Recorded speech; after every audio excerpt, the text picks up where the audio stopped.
Assalamualaikum viewers. So in today's class we are discussing about reflex actions. Okay, this is the topic given in your book. Reflex action basically automatic responses को कहते हैं, ठीक है, जो खुद से response generate हो जाए, ठीक है, जैसे ब्लिंकिंग सही है, नी जर्क, स्नीजिंग सही है, या कफिंग हो गई, ठीक है। ये ऐसे रिस्पॉन्सेज हैं जो हमारी बॉडी ने लर्न नहीं किए हुए, सही है, ये प्री प्रोग्राम्ड होते हैं और हमारे सेंट्रल नर्वस सिस्टम ने कंट्रोल किए हुए होते हैं। अच्छा, कुछ रिफ्लेक्स एक्शंस ऐसे भी होते हैं जो डायरेक्टली रेगुलेट करे जाते हैं ब्रेन से, ठीक है, और कुछ ऐसे भी होते हैं जो स्पाइनल कॉर्ड की तरफ से कंट्रोल किए हुए होते हैं। अच्छा, जब भी कोई रिफ्लेक्स होता है ना, तो ये एक स्पेसिफिक पाथवे फॉलो करता है, ठीक है, जिसको हम रिफ्लेक्स आर कहते हैं, ठीक है। अगर हम एग्जांपल ले लें नी जर्क रिफ्लेक्स की, ठीक है, तो इसमें दो तरह के न्यूरॉन्स इन्वॉल्व होते हैं, एक सेंसरी और एक मोटर न्यूरॉन। सेंसरी यानी कि फीलिंग्स और मोटर न्यूरॉन यानी कि मोमेंट। जो सेंसरी न्यूरॉन है वो इन्फॉर्मेशन को कैरी करता है, ठीक है। सेंसरी न्यूरॉन का मतलब ही यही है कि डिटेक्ट कर लेना, ठीक है। जैसे पेन रिसेप्टर्स हमारी स्किन के अंदर मौजूद होते हैं, हमारी स्किन जब किसी गर्म चीज़ को टच करती है तो वहाँ पे जो पेन रिसेप्टर्स होते हैं स्किन के अंदर, ठीक है, वो इन्फॉर्मेशन को कैरी करते हैं, ठीक है। कहाँ तक लेके जाते हैं? स्पाइनल कॉर्ड की तरफ लेके जाते हैं। और स्पाइनल कॉर्ड क्या करती है? स्पाइनल कॉर्ड फ़ौरन जो है इस मैसेज को मोटर न्यूरॉन को देती है, और मोटर न्यूरॉन बेसिकली हमारी मसल से कनेक्टेड होते हैं क्योंकि वो मूवमेंट करवाते हैं। तो फिर वो हमारी मसल्स को कहते हैं कि रिएक्ट करो, और फिर हम रिफ्लेक्स एक्शन परफॉर्म करते हैं, ठीक है। अच्छा, एक एक्सपेरिमेंट था पीछे जो मैंने स्किप कर दिया, सही है, तो इंशाल्लाह उस पर एक अलग से वीडियो बना के उसको समझा दूँगी, ठीक है। फ़िलहाल आ जाओ receptors of the human body पे, ठीक है।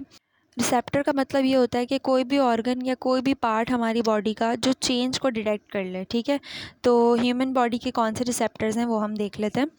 सबसे पहले तो ह्यूमन बॉडी जो है वो बहुत सारे स्टिमुलाई जो है वो डिटेक्ट कर लेती है, जैसे लाइट हो गया, साउंड हो गया, ग्रेविटी हो गया, ठीक है। अगर टिश्यूज़ डैमेज हो जाएँ तो इस चीज़ को भी ह्यूमन बॉडी जो है वो डिटेक्ट कर लेती है through its various receptors. Actually बहुत रिसेप्टर्स हैं ह्यूमन बॉडी के पास इस चीज़ों को डिटेक्ट करने के लिए, ठीक है।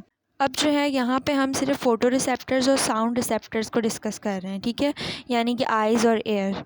अच्छा देखो, अगर आइज़ की बात करें तो आइज़ एक ऐसा ऑर्गन है जो हमारी नज़र के लिए रिस्पॉन्सिबल है, ठीक है, यानी कि जितना कुछ हम देख रहे हैं आइज़ से ही देख रहे हैं। अच्छा, आई जो है वो एक कैमरे की तरह काम करती है, ठीक है, लाइट को कलेक्ट करती है that reflects of object in front of us, ठीक है।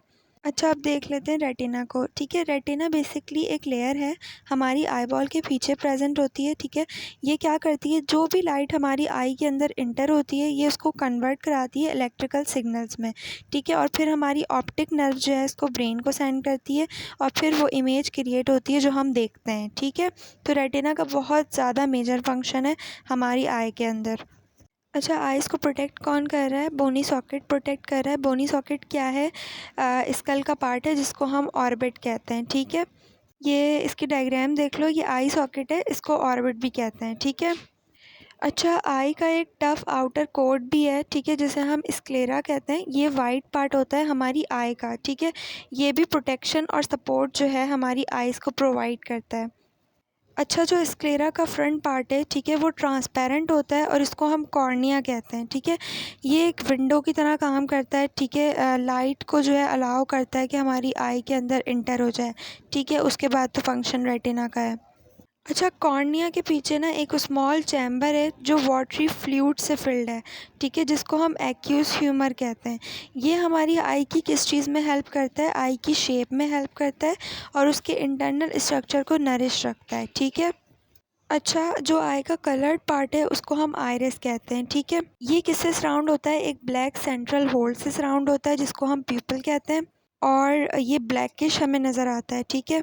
अच्छा, जो आइरिस है, जो कलर्ड पार्ट है, वो कंट्रोल करता है प्यूपल के साइज़ को, ठीक है, और इस चीज़ को भी रेगुलेट करता है कि कितना अमाउंट जो है लाइट का हमारी आई के अंदर इंटर हो रहा है।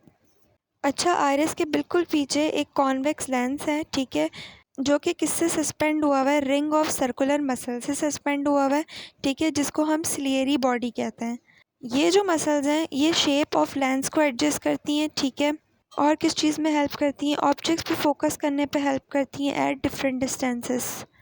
अच्छा, रेटिना, ठीक है, जो इमेज फॉर्म करती है, ठीक है, उसके पास कुछ सेंसरी सेल्स होते हैं, ठीक है, जिनको हम कहते हैं रॉड्स एंड कोन्स, ठीक है। ये जो सेल्स होते हैं ये लाइट स्टिमुलेशन को रिस्पॉन्स करते हैं, ठीक है, लाइट को कन्वर्ट कराते हैं इलेक्ट्रिकल नर्व इम्पल्सेस में, ठीक है। Okay, so from next class we will continue our further topics. So stay connected for your higher graded studies.